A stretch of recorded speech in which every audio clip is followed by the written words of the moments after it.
My name is Jenna Voirol. I am an OBGYN and I work at Community Hospital South. A bone density screening is a tool that we use to help evaluate people for osteoporosis and low bone mineral density. It's a very common disorder, definitely in postmenopausal women, and so the earlier you can treat declining bone mineral density, the earlier that you can catch potential osteoporosis and decrease your risk of fractures. A DEXA scan is what we standardly use, which is a dual energy X-ray. So essentially it's a large X-ray that evaluates the density of your bones, specifically in your hip and your back.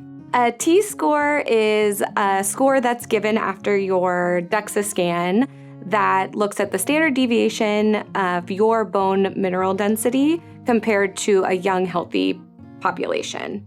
So for patients that have a low T-score, we can say this is osteoporosis and you have it, and we need to work on treatment.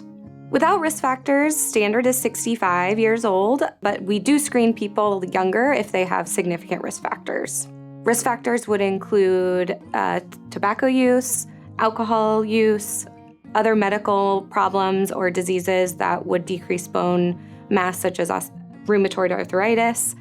Caucasian race is a risk factor, as well as low body weight.